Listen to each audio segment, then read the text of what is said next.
사도신경으로 신앙 고백 드림으로 새벽 예배 시작합니다. 전능하사 천지를 만드신 하나님 아버지를 내가 믿사오며 그 외아들 우리 주 예수 그리스도를 믿사오니 이는 성령으로 잉태하사 동정녀 마리아에게 나시고 본디오 빌라도에게 고난을 받으사 십자가에 못 박혀 죽으시고 장사한 지 사흘 만에 죽은 자 가운데서 다시 살아나시며 하늘에 오르사 전능하신 하나님 우편에 앉아 계시다가 저리로서 산자와 죽은 자를 심판하러 오시리라. 성령을 믿사오며 거룩한 공회와 성도가 서로 교통하는 것과 죄를 사하여 주시는 것과 몸이 다시 사는 것과 영원히 사는 것을 믿사옵나이다. 아멘. 이 아침에 우리에게 주시는 하나님의 말씀은 레위기 3장 1절에서 17절 말씀까지입니다. 레위기 3장 1절에서 17절 말씀까지 우리 말씀 찾으셨으면 한 목소리로 같이 읽겠습니다. 사람이 만일 화목제의 제물을 예물로 드리되 소로 드리려면 수컷이나 암컷이나 흠없는 것으로 여호와 앞에 드릴지니 그 예물의 머리에 안수하고 회막문에서 잡을 것이요 아론의 자손 제사장들은 그 피를 제단 사방에 뿌릴 것이며 그는 또 그 화목제의 제물 중에서 여호와께 화제를 드릴지니 곧 내장에 덮인 기름과 내장에 붙은 모든 기름과 두 콩팥과 그 위에 기름 곧 허리 쪽에 있는 것과 간에 덮인 꺼풀을 콩팥과 함께 떼어낼 것이요 아론의 자손은 그것을 제단 위에 불 위에 있는 나무 위에 번제물 위에서 살을 찌니 이는 화제라 여호와께 향기로운 냄새니라.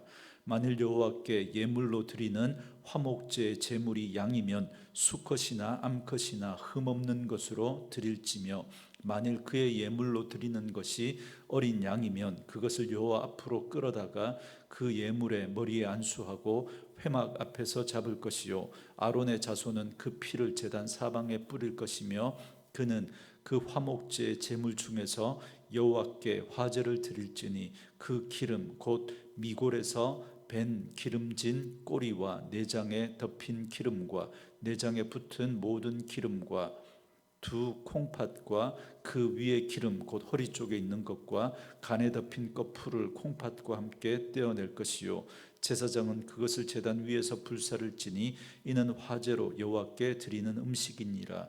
만일 그의 예물이 염소면 그것을 여호와 앞으로 끌어다가 그것의 머리에 안수하고 회막 앞에서 잡을 것이요 아론의 자손은 그 피를 제단 사방에 뿌릴 것이며 그는 그 중에서 예물을 가져다가 여호와께 화제를 드릴지니 곧 내장에 덮인 기름과 내장에 붙은 모든 기름과 두 콩팥과 그 위에 기름 곧 허리 쪽에 있는 것과 간에 덮인 꺼풀을 콩팥과 함께 떼어낼 것이요 제사장은 그것을 제단 위에 불사를 지니 이는 화제로 드리는 음식이요 향기로운 냄새라. 모든 기름은 여호와의 것이니라.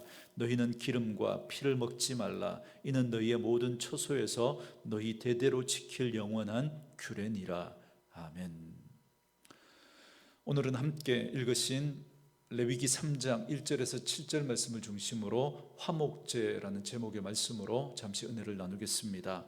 이스라엘의 제사법은 오제, 사법 이렇게 요약할 수 있습니다. 오제란 제사의 종류가 5가지다라는 말이고요. 사법이란 그 제사를 드릴 때 쓰는 그 방법에 있어서 4가지가 있다라는 말입니다. 그래서 제사의 종류에는 번제, 소제, 화목제, 속제제, 속건제가 있고요. 그리고 그 제사를 드릴 때 4가지 방법이 있는데 화제, 요제, 거제, 전제가 있습니다.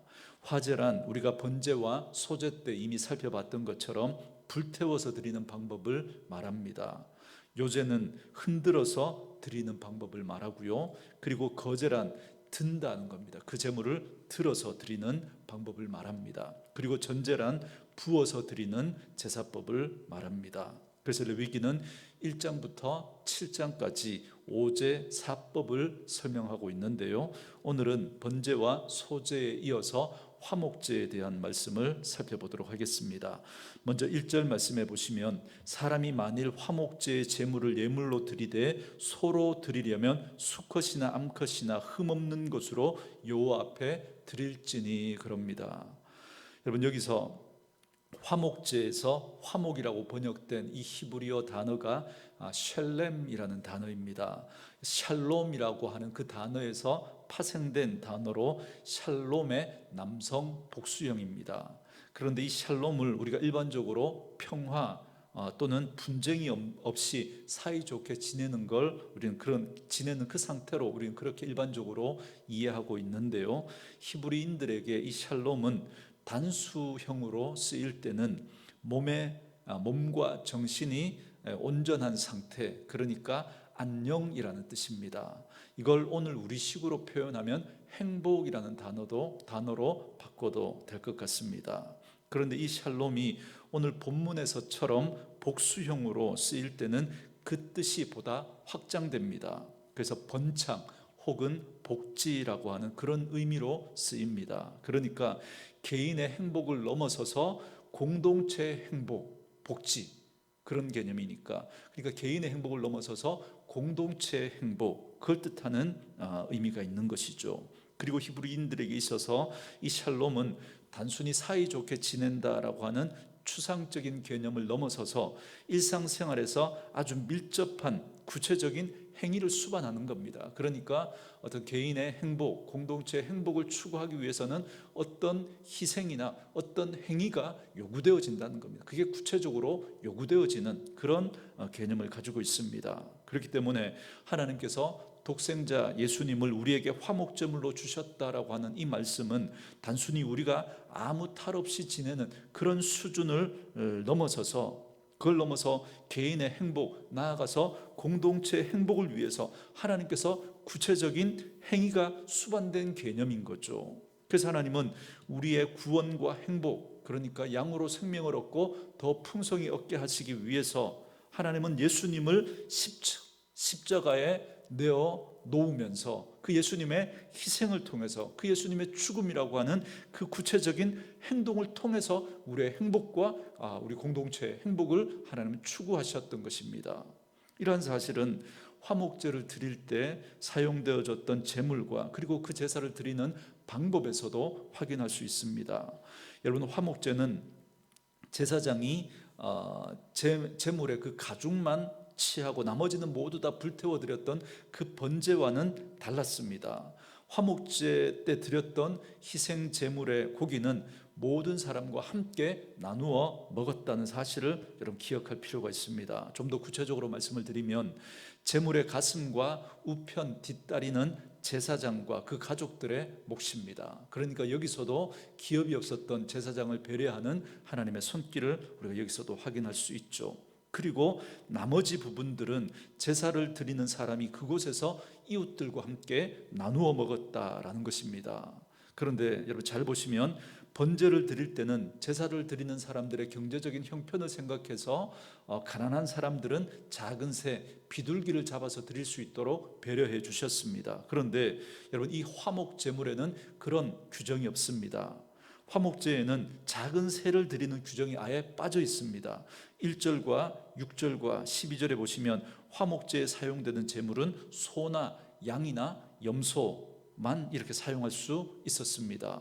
그렇기 때문에 아무리 작은 양이나 염소라도 여러분 그걸 잡아서 그 자리에서 화목제물은 여러분 다 제사를 드리는 사람이 제사장의 몫을 드리고 난 다음에 하나님께 불태워 드리는 화제로 드리고 제사장 몫을 떼어내고 나머지는 다 그 제사를 드리는 사람이 먹어야 했습니다.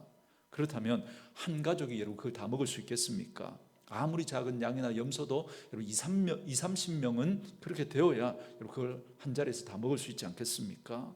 그런데 만약에 그 제물이 소라면 어떻겠습니까? 소라면 인터넷에 찾아보니까 400kg짜리 소 한 마리를 잡으면 다른 건 다 빼고 정육만 딱 따로 떼도 155kg가 나간다고 합니다. 그러니까 200g을 1인분으로 잡아도 775명이 먹을 수 있는 양이 소 한 마리를 잡으면 고기만 그렇게 먹을 수 있습니다. 그런데 그 외에 내장이나 우리는 꼬리나 뼈나 머리까지 다 먹지 않습니까? 그러니 얼마나 많은 사람들이 여러분 그걸 먹을 수 있었겠습니까? 그렇기 때문에 이 화목제는 개인적인 차원을 넘어서서 공동체가 서로 화합을 다짐하면서 드리는 제사가 바로 이 화목제였다라는 걸 알 수 있습니다. 뿐만 아니라 번제를 드릴 때는 소나 양이나 염소는 오직 수컷으로만 드려야 했습니다. 그러나 화목제물은 암수 구별이 없습니다. 여기에 화목제물을 드리는 정신이 들어 있습니다. 우리가 화목해야 할 대상이 남녀노소, 지위고하, 또 빈부귀천을 막론하고 그런 모든 사람들이 함께 화목해야 된다. 거기에 차별이 있어서는 안 된다라는 의미가 들어 있습니다. 그럼 이번에는 하나님께 드려지는 화목제물의 부위에 대해서 좀 살펴보도록 하겠습니다. 3절부터 5절 말씀에 보면 그는 또 그 화목제의 제물 중에서 여호와께 화제를 드릴지니 곧 내장에 덮인 기름과 내장에 붙은 모든 기름과 두 콩팥과 그 위에 기름 곧 허리 쪽에 있는 것과 간에 덮인 꺼풀을 콩팥과 함께 떼어낼 것이요 아론의 자손은 그것을 제단 위에 불 위에 있는 나무 위에 번제물 위에서 살을 찌니 이는 화제라 여호와께 향기로운 냄새니라 그럽니다. 번제를 드릴 때는 모든 제물을 다 태워서 드렸지만 화목 제물은 내장에 덮인 기름과 내장에 붙은 모든 기름 그리고 두 콩팥과 간에 덮인 그 꺼풀을 태워서 하나님 앞에 드렸습니다. 여러분 여기에 대해서 내장에 덮인 기름과 내장에 붙은 기름, 그러니까 지금 우리가 가진 생각으로 쓸모없는 기름 덩어리인데 그걸 하나님 앞에 드렸단 말인가, 여러분 그렇게 오해할 수 있는데 여러분 그렇지 않습니다.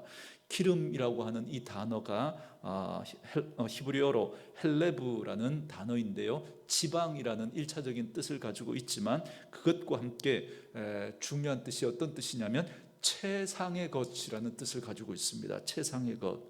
그렇기 때문에 그 당시 고대 근동 사회에서 지방이 고기 부위 중에서 가장 귀한 것으로 여겨졌습니다. 그래서 여러분 16절에 나오는 모든 기름이 여호와의 것이다 라고 하는 이 말씀은 화목 제물에서 가장 귀한 최상의 것을 하나님에게 드려야 한다라고 하는 그 말씀인 겁니다. 그리고 여러분 창세기 4장 4절에도 보면 가인과 아벨이 하나님 앞에 제사를 드릴 때 가인은 농사를 지었기 때문에 농산물을 드렸다고 했지 않습니까? 그런데 그 수확물을 가지고 제물로 드릴 때 거기에 대해서 특별한 설명이 없습니다. 그런데 아벨은 목축을 했기 때문에 양을 잡아서 드렸는데 특별한 설명이 붙어 있습니다. 양의 첫 새끼와 그 기름을 드렸다 이렇게 되어 있습니다. 여러분 여기 첫 새끼라는 표현도 그렇고 기름도 최상의 것을 드렸다는 겁니다. 최상의 것을. 그러니까 가인은 자신의 수확물 중에서 그냥 아무거나 그 일부만 드렸던 반면에 아벨은 양의 첫 새끼, 처음 난 그 새끼를 구별했고 그 중에서도 그 기름, 최상의 기름을 구별해서 하나님 앞에 드렸다라는 말입니다. 그러니까 하나님께서 누구의 제물을 받으셨을지는 여러분 너무나 자명한 사실 아닙니까? 6절부터 11절은 화목 제물로 드리는 것이 양일 경우에 어떻게 드려야 하는지를 설명하고요. 그리고 12절부터는 마지막까지는 화목 제물로 드리는 것이 염소일 경우에는 어떻게 드려야 하는지를 반복해서 설명하고 있는 내용입니다. 여기에는 제물의 종류만 다를 뿐 내용은 동일합니다. 그래서 오늘 본문 말씀을 통해서 우리가 깨닫게 되는 첫 번째 교훈은 화목은 개인의 행복을 넘어 공동체의 행복을 추구하는 것이다 라는 사실을 꼭 기억해야 합니다. 그런데 이 화목은 그냥 말로만 이루어지는 것이 아니라 구체적인 행동이 뒤따라야 하는 것입니다. 반드시 나의 것을 나누고 희생하는 것을 통해서 이 화목은 이루어질 수 있다라고 하는 것입니다. 그런데 그 희생과 나눔은 비둘기처럼 작은 것으로 그러한 재물을 사용할 수 없었습니다. 공동체가 함께 나누어 먹을 수 있을 만큼 큰 것을 제물로 드려야 했습니다. 여러분 절대로 말로만 화목은 이루어지지 않습니다. 그래서 여러분 야고보서 2장 14절에서 16절 말씀에 보면 이렇게 말씀합니다.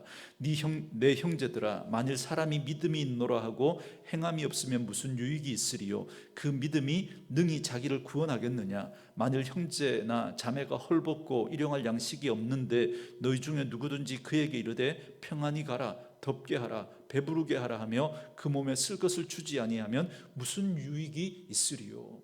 이 화목은 말로만 이루어지지 않는다는 거죠. 형제의 평안을 말하면서도 실제로 그에 필요한 양식이나 입을 옷을 제공하지 않는다면 그게 무슨 소용이 있겠냐는 겁니다. 진정 누군가와 화목을 위한다면 그들의 물질적인 어려움과 부족함에 대해서 늘 관심을 가지고 살펴야 합니다. 그리고 그들이 필요로 할 때 자신에게 있는 것을 나누어 줄 수 있어야 하는 거죠. 그럴 때 비로소 진정한 화목이 이루어질 수 있습니다. 그리고 두 번째로 화목제를 드릴 때 그 제물의 머리에 안수하고 회막 앞에서 잡으라, 그렇게 말씀합니다. 여러분, 이처럼 하나님께서 굳이 화목 제물을 회막 앞에서 잡으라고 하신 이유가 뭘까요? 여러분, 이 회막이 어떤 곳입니까? 하나님의 임재가 있는 그 처소를 말하지 않습니까? 그러니까 그 회막 앞에서 제물을 잡으라라고 하는 이 말은 그 회막 앞에서 제물이 죽임을 당하는 것처럼 제사를 드리는 그 사람 역시도 그 제물처럼 하나님 앞에서 죽어야 한다, 이 말입니다. 그러므로 진정 화목을 이루기를 원하는 그런 사람은 먼저 자신이 하나님 앞에서 죽어야 하는 거죠.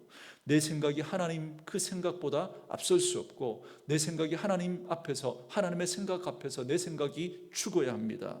그 하나님의 말씀과 그 하나님의 뜻에 내 생각을 죽이고 그 하나님의 생각에 우리가 순종할 수 있어야 하는 거죠. 그럴 때 진정한 화목이 이루어질 수 있는 것입니다. 그리고 세 번째로, 화목제를 드릴 때 기름은 먹지 말고 하나님께 화제로 태워 드리라라고 했습니다. 여기서 기름은 말씀드린 대로 비계와 같이 쓸모없는 부위가 아니라 가장 좋은 부분을 가리킵니다. 그렇기 때문에 기름을 먹지 말라고 하신 이유는 하나님의 영광을 가로채지 말라는 것입니다. 베드로는 여기에 대해서 베드로전서 4장 10절과 11절에 이렇게 말씀합니다. 각각 은사를 받은 대로 하나님의 여러 가지 은혜를 맡은 선한 청지기 같이 서로 봉사하라. 만일 누가 말하려면 하나님의 말씀을 하는 것 같이 하고 누가 봉사하려면 하나님이 공급하시는 힘으로 하는 것 같이 하라. 이는 범사에 예수 그리스도로 말미암아 하나님이 영광을 받으시게 하려 함이니 그에게 영광과 권능이 세세 무궁하도록 있느니라, 이렇게 말씀합니다. 우리가 가진 모든 물질과 은사와 재능이 여러분 다 누가 주신 겁니까? 하나님이 주신 거죠. 심지어 나의 모든 신앙적인 열심과 믿음까지도 누가 주셨습니까? 하나님이 주신 겁니다. 그렇기 때문에 마땅히 우리는 그 하나님의 영광을 내 것으로 취하는 것이 아니라 하나님께 마땅히 돌려드려야 하는 것이죠.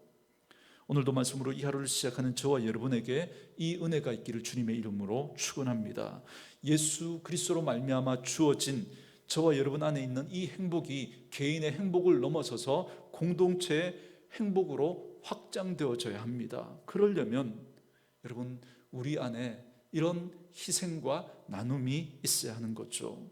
그래서 우리 오늘의 공동체가 더불어 함께 행복한 공동체로 세워져 가고 나아가 주변과 이웃들과 그 행복을 함께 나누면서, 그럴 때 그 행복은 더 확장되어져서 하나님의 행복으로 이어집니다. 그것이 바로 하나님께 영광을 돌리는 것이죠.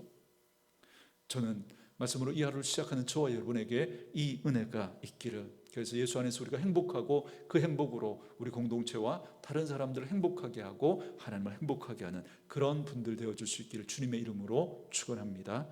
오늘 주신 말씀 묵상하시면서 이 찬양 함께 들으시면서 기도한 시간 갖겠습니다.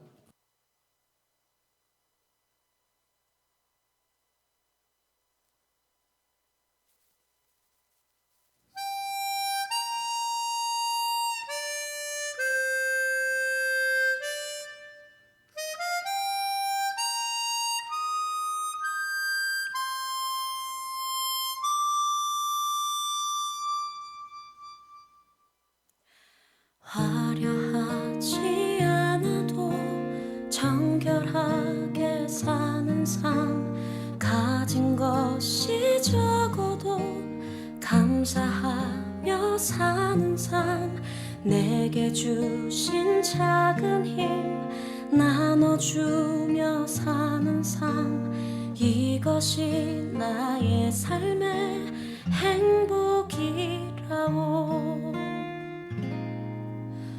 눈물 날 일 많지만 기도할 수 있는 것 억울한 일 많으나 주를 위해 참는 것 비록 짧은 작은 삶 주 뜻대로 사는 것 이것이 나의 삶의 행복이라오 이것이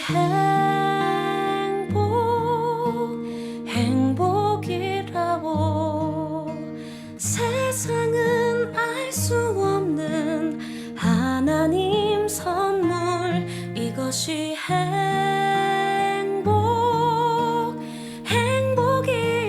행복이라오 하나님의 자녀로 살아가는 것 이것이 행복이라오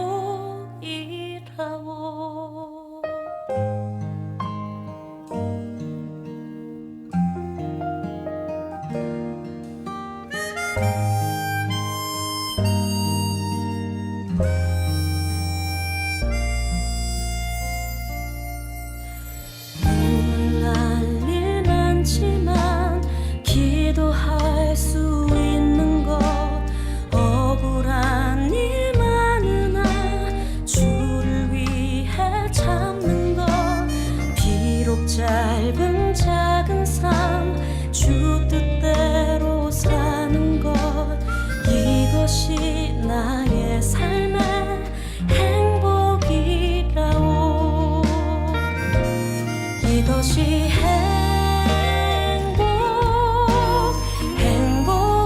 행복이라오 세상은 알 수 없는 하나님 선물 이것이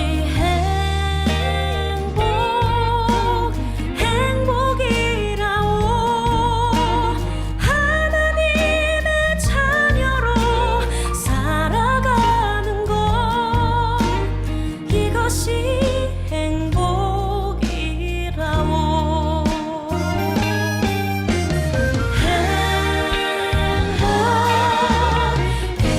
행복이라오 세상은 알 수 없는 하나님 선물 이것이